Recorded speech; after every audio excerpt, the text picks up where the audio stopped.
Welcome to my YouTube channel Health Tips Sikbal. Hello বন্ধুসকল, আপোনালোক সকলো ভালে আছে?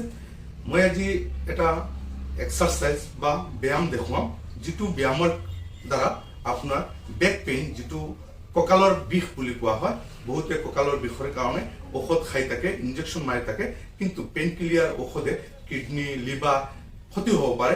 সেই একেবাৰে 15 বছৰৰ পৰা বৃদ্ধলৈকে প্ৰায় দেখা যায় কঁকালৰ বিষ থাকে। যেটো এক্সাৰসাইজ মাত্ৰ 3 মিনিট যদি এক্সাৰসাইজটো কৰে, ব্যায়াম কৰে, তেনেহলে 3 দিনৰ ভিতৰত আপোনাৰ কঁকালৰ বিষ আৰু অৰ্থাৎ বেক পেইনটো কমি যাব। একেবাৰে সহজ, আপোনালোকে একেবাৰে প্ৰথমৰ পৰা শেষলৈকে ভিডিঅ'টো চাব। তেতিয়া হলে এই বেক পেইনৰ কাৰণে কি এক্সাৰসাইজ কৰিলে ঘৰত মাত্ৰ 3 মিনিট কৰিলে আপোনাৰ কঁকালৰ বিষ একেবাৰে নাইকিয়া হৈ যাব। এতিয়া আৰম্ভ কৰো, আপোনালোকে চাই থাকিব প্ৰথমৰ পৰা শেষলৈকে ভিডিঅ'টো। এতিয়া আপোনালোকে প্ৰথমত মই যেনেকুৱা এক্সাৰসাইজটো কৰিম, ব্যায়ামটো কৰি আছো, আপোনালোকে নিশ্চয় দেখি আছে। যেনেকুৱা মই এই শিশুবিলাকক বুঢ়া বা গাধৰ নিচিনা খেলা ধূলা কৰে, পিঠিত লৈ এনেকৈ গাধ হৈ যাব, আৰু এই গাধটো হোৱাৰ পিছত এই মূৰটো একেবাৰে চিধা ষ্ট্ৰেট থাকিব আৰু এনেকুৱা একেবাৰে তলফালে আহি যাব। দেখিছে? এনেকুৱা যদি আহে, আহি মাত্ৰ 1 পৰা 10 লৈকে মনে মনে গণি থাকিব, অৰ্থাৎ 10 সেকেন্ড থাকিব। 1 2 3 এনেকৈ মুখেৰে ক'ব নালাগে, জাষ্ট মনে মনে 1 2 3 4 5 6 7 8 9 10 এনেকুৱা 10 সেকেন্ড মান থাকি আকৌ সিধা পুনৰ আগৰ নিচিনা হৈ যাব। এনেকৈ 5 বাৰ মান কৰিব। আকৌ ইয়াত আহি 10 সেকেন্ড মান থাকিব আৰু 10 সেকেন্ডৰ পিছত অৰ্থাৎ 1 পৰা 10 লৈকে ক'ব, আকৌ পিছফালে যাবগৈ। মই যেনেকুৱা দেখুৱাইছো এনেকুৱা 1 2 3 এনেকৈ কৰিব 10 সেকেন্ড মান, আকৌ পুনৰ এনেকুৱা হৈ যাব। এনেকুৱা 5 বাৰ মান কৰিব প্ৰথমত, তাৰপিছত 10 বাৰ, এনেকৈ লাহে লাহে 10 বাৰ লৈকে যাব। এনেকুৱা ৰাতিপুৱা এবাৰ আৰু ৰাতি এবাৰ কৰিব।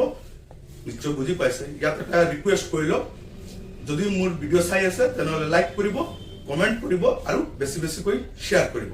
তাৰপিছত 2 নম্বৰ এক্সাৰসাইজ যেটো আপোনালোকক মই দেখুৱাই আছো, এনেকৈ সিধা এনেকৈ শুই পৰিব আৰু এনেকুৱা থাকিব, একেবাৰে সিধা ওপৰ ফালে মুখখন কৰি এনেকৈ বহিটো এনেকৈ উঠাই দিব। নিশ্চয় দেখা পাই আছে। আৰু এনেকুৱা ৰাখোতে মনত ৰাখিব, এইটো 90 ডিগ্ৰী হ'ব লাগিব আৰু ইয়াৰ পৰা ইমানখিনি 90 ডিগ্ৰী হ'ব লাগিব। আৰু এনেকৈ হাত দুখন ৰাখি দিব আৰু এই দুখন ভৰি এনেকৈ লগাই ৰাখিব। দেখি আছে নিশ্চয় আপোনালোকে 90 ডিগ্ৰী হৈ আছে। আৰু এনেকুৱা কৰিব, এই হাতখন এনেকৈ দি লাহে লাহে এনেকৈ এনেকৈ কৰি দিব। প্ৰথমত এনেকৈ বেছি নোৱাৰিব, লাহে লাহে লাহে লাহে এনেকৈ কৰি দিব। কিন্তু মনত ৰাখিব, এইখিনি সিধা ওপৰ ফালে থাকিব, এনেকৈ নহ'ব, এনেকৈ কেতিয়াও নহ'ব।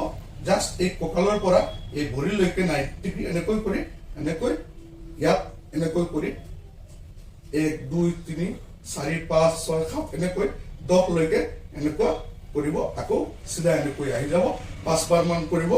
তাৰপিছত এনেকুৱা আকৌ পুনৰ এনেকৈ ৰাখি ঠিক এনেকুৱা 90 ডিগ্ৰী কৰিব আৰু এনেকুৱা লৈ ইফালে এনেকৈ কৰিব।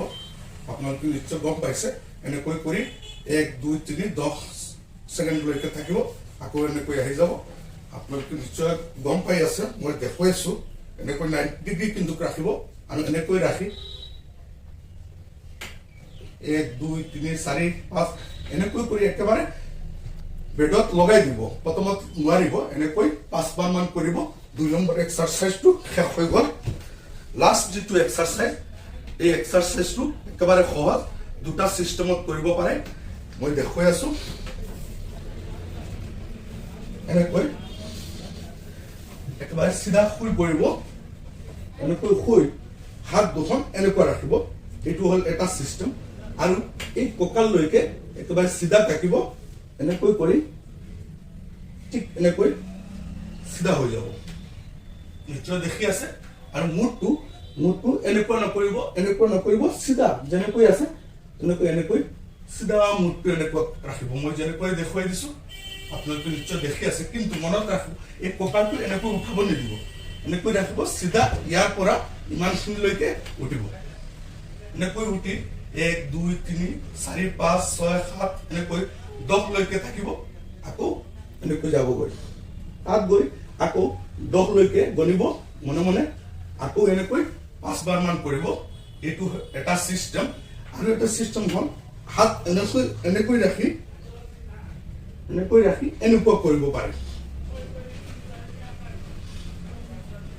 নিশ্চয় বুজি পাইছে আপোনালোকে এনেকুৱা যদি এনেকৈ ইমানখিনিলৈকে নোৱাৰে তেনেহলে ইমানখিনি প্ৰথমত কৰি লওক লাহে লাহে আপোনাৰ এনেকৈ মই যেনেকৈ বডিটো হাতখন চিধা হৈ গ'ল এনেকুৱা আপোনালোকৰো লাষ্টত এনেকুৱা হৈ যাব নিশ্চয় বুজি পাইছে